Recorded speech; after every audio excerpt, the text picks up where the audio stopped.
Hey fellas, Rusty coming at you, and we're going to finally get around to doing my review on a 2014 Case 6347. That's a Stockman pattern.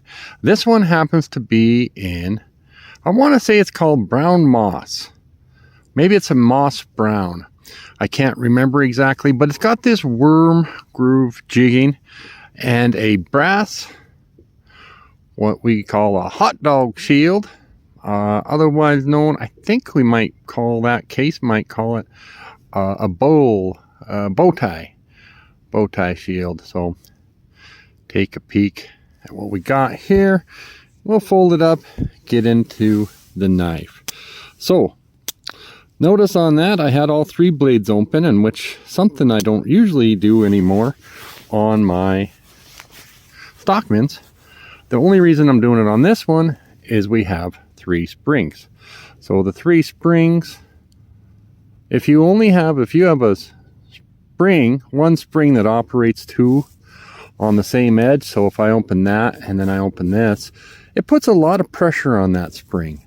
So I am not doing that anymore. I'm going to open one completely before I open the other one. But let's take a look at this 2014. I want to say they made 1,000 of these. Worm groove, you can kind of see the jigging. We'll come back to that, and the brown moss. So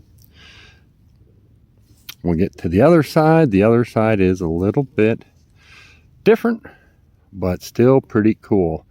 Got into a bit more on this one. I think that, well, let's just say this. I saw either this knife or another one. I think the guy is GEC Junkie, the seller, and he sold one. And I was kind of interested. I'm watching a lot of the 6347s. And yeah, I wasn't there at the end, and it brought $120.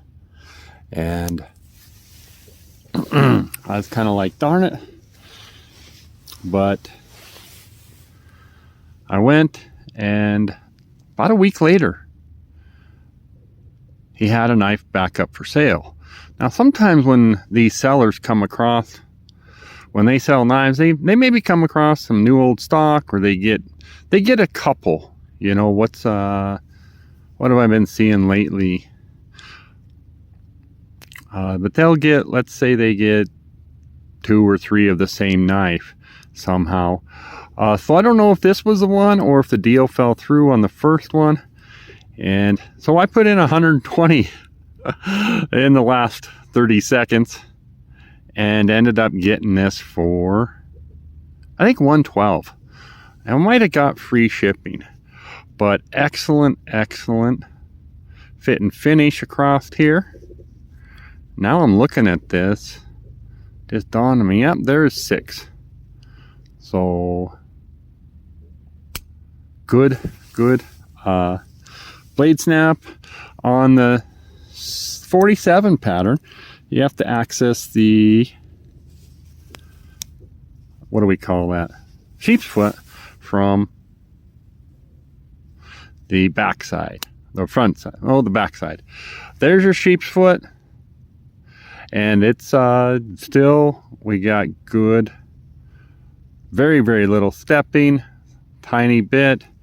You can see a bit of a blade marking, but it doesn't appear to be blade rub. It's just right in here, which maybe indicates to me this one is not new old stock, but just probably out of someone's collection. Oh, here's our tank stamp, 6347 U.S.A. And then we have our Beyblade, if you're not familiar with this pattern. And it cants down. You can see how that curve down goes. So very nice action on this. Very nice springs. I think the bone, I love worm groove bone. And what do you got these knives out for, Rusty? Well, we do have some for comparison, but we're gonna, well, I guess we're gonna compare bone on some of them, stag, and pattern. So hope you're ready. Schott & Morgan from 2014, file and wire series. I think it's called a quarter trapper or quart. Pint. This one's a pint. The pint trapper. It's gun stock, but this is their version of worm groove, and this is Case's version. So these are just two different knives, but Schott & Morgan, they got that reputation for excellent build quality. And yeah, this one is put together extremely well. I'll be working on a video for this one down the road, but that's your worm groove. And I think the reason, so I said in a video once before, I mean, that we use bone because stag is not as easily to get a hold of. This is known as sambar stag. Sambar is a species of deer, and they get bone and they jig it, and they want just a texture. These, I do believe, would be called the worm groove on your stag. So, but one thing it can't quite do on bone is emulate the thickness. Just not. See, this bone isn't going to be as thick as the stag. So we'll put those two away, and we'll bring out a final comparison knife. This is a Case sow belly in peach seed jigging. This is my, what the heck is this? Kentucky bluegrass. And it's kind of looks, you can see the worm groove. Now I have modded this a bit. I sanded the tie edges off, and I dropped her in a bit of denim dye to get a little touch more blue. So we got some blue green.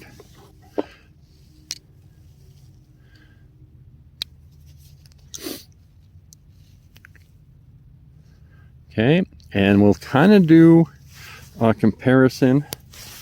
Let's go ahead and get these just off to the side. This is just my Winchester knife. And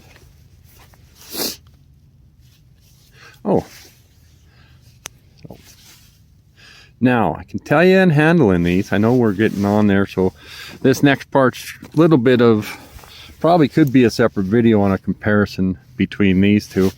But this one, there's your clip blades. I do love me a Tony Bose design. That's your sow belly, and his blades, see that little top swedge on there? He just has, in a way that the plunge grind is cut in, he just has a way of making them sexier. Now this one's operating on 2 springs, and then that's therefore, I want to do something real quick.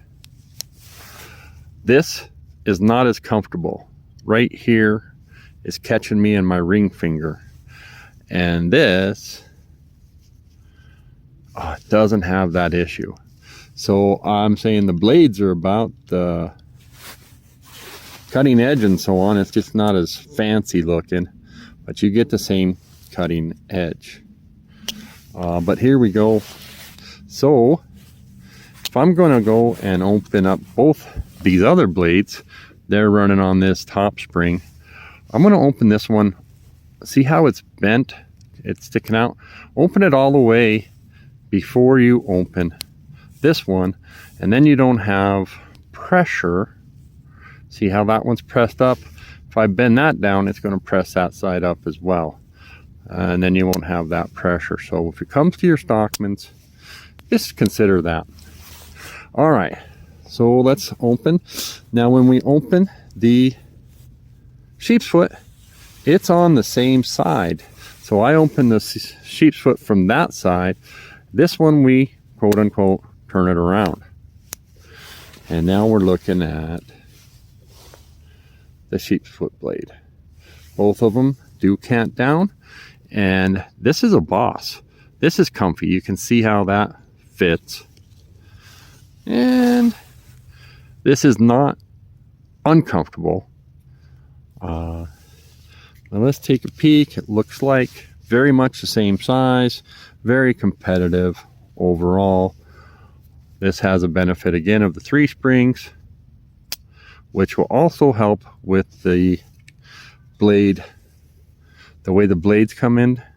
And this, what they do is, you can see they take and they sort of grind one side a little heavy on the blade, which will then move it over. So we have, what do you want to call that? Room. And then we have that. And we have just a different, little bit different, again with Tony bows. I do like this shape of that spade blade, but I do like this top switch right there. You can see on that. Cool. They both do point down, and not as much. The sow belly does a little more, but they're still very competitive and cutting edge and so on. So this particular one, the action is not as good as one that I'm using every day. It's my experience that the more you use your knife, the better the action becomes.